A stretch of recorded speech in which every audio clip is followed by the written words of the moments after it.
আসসালামু আলাইকুম। আশা করি সবাই ভালো আছেন, ভালো থাকেন।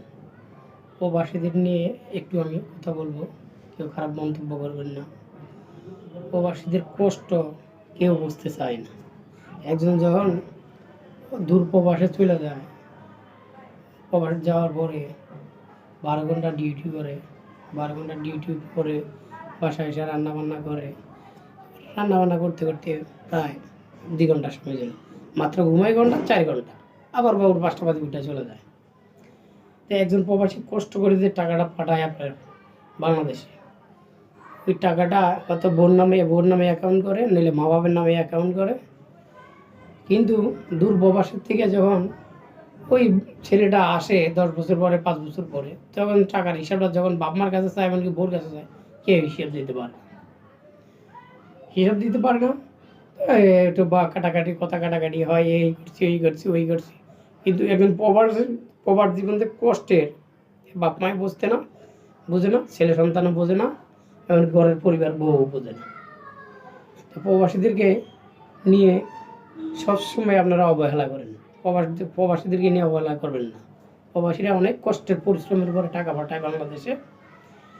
তাই প্রবাস জীবনটা এতে কত কষ্টের, এটা কেউ বোঝে না।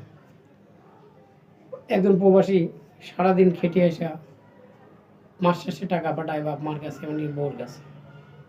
কার জন্য পাঠায়? ছেলে সন্তানের সুখের জন্য, বউর সুখের জন্য, মায়ের সুখের জন্য।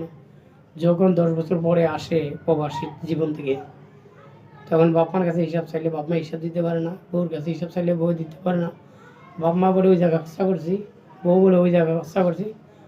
আমি যে সঞ্চয় করলাম, টাকা পাঠালাম বিদেশ থেকে তোমাদের জন্য, আমি আইসা 10 বছর পরে একটা আরামে আয়েসে খাবো তোমাদেরকে নিয়ে, আমার আরামটা আর হলো না। এই যে আমার কষ্ট, প্রবাস জীবনেও কষ্ট, দেশে এসেও কষ্ট। তাই আমি প্রবাসী কি খাচ্ছি না, ঘুমাচ্ছি, ব্যস্ত আছি কিনা, আরামে সুখে আছি কিনা, দুঃখে আছি, কেউ খবর নেয় না। ওই খবর নয় কখন?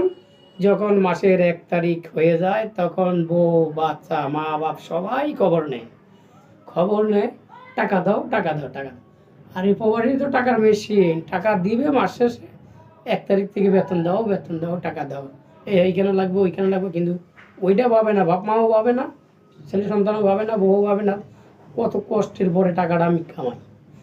জিজ্ঞেস করে না একবারও বলে আমি খাচ্ছি না, সুখে আছে কিনা, দুঃখে আছি, শরীর স্বাস্থ্য ভালো আছে কিনা, খারাপ আছে, মন্দ আছে কিনা, খারাপ আছে, এগুলো কেউ জিজ্ঞেস করে না। তাই প্রবাসীদেরকে নিয়ে কেউ খারাপ মন্তব্য করবেন না। প্রবাসী রইল একটা টাকার মেশিন।